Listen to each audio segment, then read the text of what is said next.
In unseren Gebeten verehren wir eine starke Göttin namens Lakshmi. In indischen Haushalten wird gesagt, dass Frauen wie Lakshmi sind, weil sie der Familie Reichtum, Wohlstand und viel Glück bringen.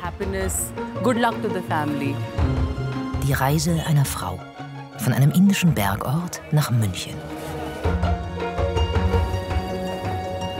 Ich liebe meinen Mann, aber meine größte Liebe ist das Essen.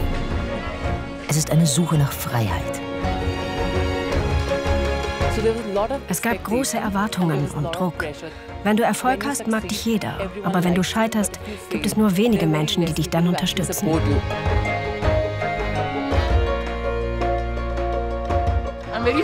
Ich bin sehr stark. Und selbst in den stressigsten und emotionalsten Situationen weine ich eher nicht.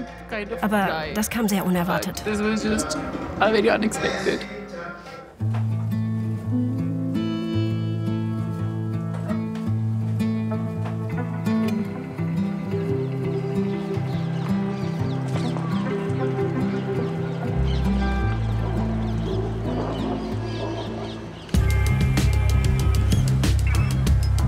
Ratikerin lebt eigentlich in München, betreibt ein Restaurant.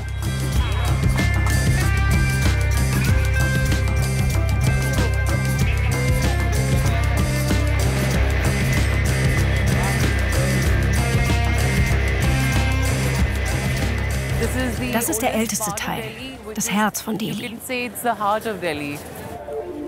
Chandni Chowk. Über 1500 Läden.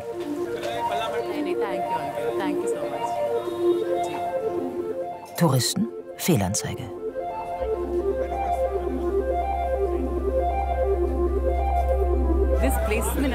Dieses Geschäft gibt es schon seit 1940. Es ist eines der ältesten und berühmt für ein Gericht, Dahi Pala. Nur ein Knödel, eine Art Donut, getaucht in Joghurt, mit ein bisschen Chutney obendrauf und ein paar einfachen Gewürzen. Dies hier ist der beste Ort in Indien für dieses besondere Gericht.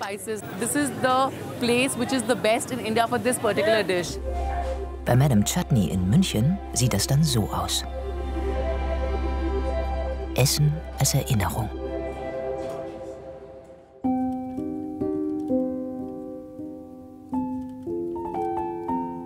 Das Restaurant, nahe dem Viktualienmarkt in München. Ratikerin kommt jeden Tag um 11 und geht erst weit nach Mitternacht. Ihre Idee: indisches Essen, wie man es in Delhi oder Mumbai an jeder Straßenecke bekommt, ohne Geschmacksverstärker und Lebensmittelfarbe, wie es in Deutschland oft serviert wird, um ein Bedürfnis nach Exotischem zu bedienen. Eine Frau als Restaurantgründerin? In Indien nahezu undenkbar. Hier arbeiten bis zu 9 Köche pro Schicht, folgen ihren Anweisungen.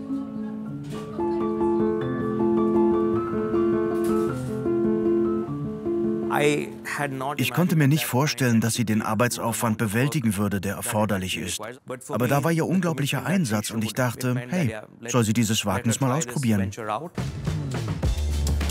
Mittlerweile kommen Menschen aus ganz Europa, um hier zu essen. Es war nicht immer einfach.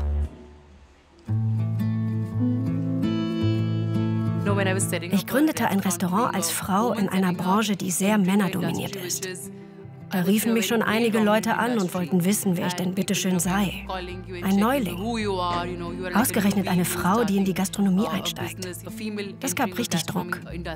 Und da kommt man schon ins Nachdenken.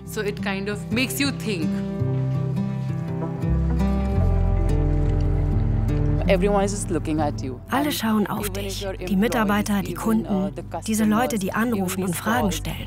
Die eigene Familie. Alle erwarten etwas von dir. Früher war das Joggen am Morgen die stressigste Zeit. Ich habe viel geweint. Auch während der Arbeit ist manchmal zu viel Druck.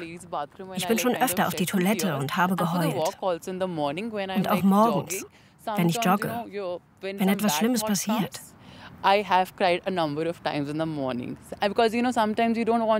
haben mich schon viele Menschen weinen gesehen.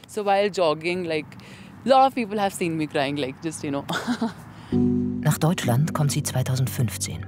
Davor lebte sie in Delhi, arbeitete im Marketing. Doch ihr Verlobter hat eine Stelle in München.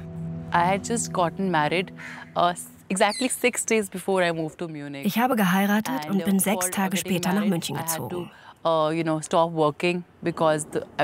Ich habe also von einem Tag auf den anderen nicht mehr gearbeitet. Ich freute mich auf die Ehe, aber diese Veränderung, in ein anderes Land zu ziehen, in dem man niemanden kennt, keine Familie, keine Freunde zu haben und erstmal nicht unabhängig zu sein, es war für mich ein harter Schlag. Und im ersten Jahr habe ich meinem Mann sogar gesagt, dass ich nicht in Deutschland bleiben möchte, dass ich zurückgehen will. Sie vermisst ihre Sprache, ihre Kultur, ihre Familie und Freunde. Damals. Und vor allem vermisst sie das hier. Eintauchen in die Sinnlichkeit des Marktes.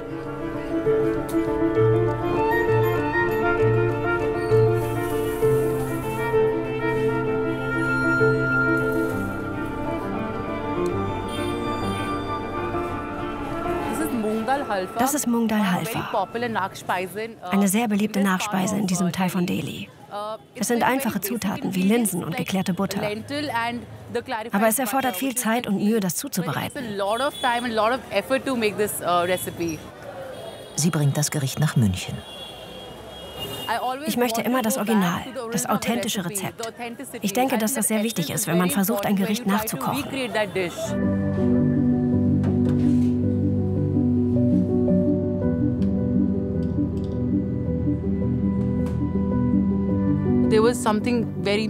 Als ich nach Deutschland gezogen bin, hat mir etwas sehr Wichtiges gefehlt.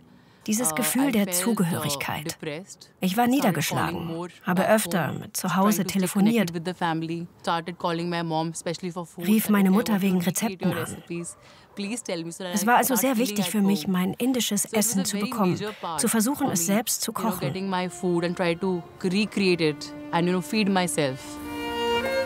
Essen, um zu leben, sich wiederzufinden.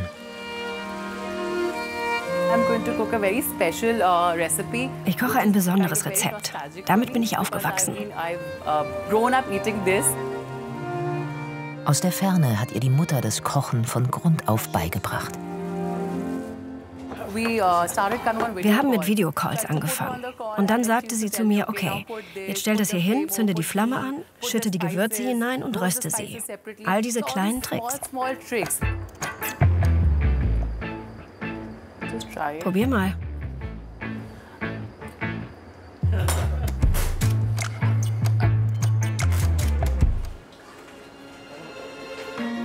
(2017) eröffnet sie ihr erstes Restaurant im Münchner Norden.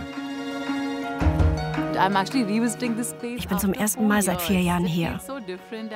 So viele Erinnerungen kommen zurück. Ein paar Dinge haben sich geändert. Ein paar Dinge, die ich besorgt hatte, sind noch da. Ich habe ein altes Foto gefunden. Das war damals, als ich gerade angefangen habe. Wenn man sich das Logo anschaut, sieht man hier eine Autorikscha. Das ist mein wahres Ich in der Küche. Ich koche nicht nur, sondern esse auch viel. Am Anfang habe ich alles erledigt, vom Einkaufen bis zum Kochen jedes Gerichts, auch servieren, mit den Kunden reden, ihre Rückmeldungen entgegennehmen, die Reste aufräumen, die Küche putzen. Es war viel Arbeit. Am Anfang verkauft sie nur wenig. Das ändert sich schnell. Es wurde sehr voll. Wegen der begrenzten Sitzplätze mussten die Leute schon mal mehr als 1 Stunde warten. Da wurde mir klar, dass es jetzt an der Zeit ist, ein größeres Lokal zu finden.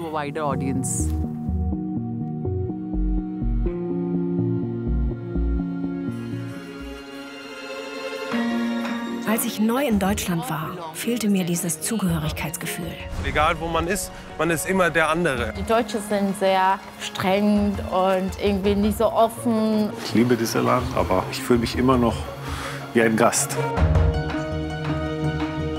Egal wo ich bin, mein Restaurant begleitet mich immer. Was immer man auch tut, man muss es mit dem Herzen tun und sein Bestes geben. Bei uns ist das Wichtigste so die Gewürzmischung von der Mama. Kochen bedeutet nicht nur Messer, Küche, Pfanne für uns, sondern einfach die Tradition. Das ist die Seele des Ladens.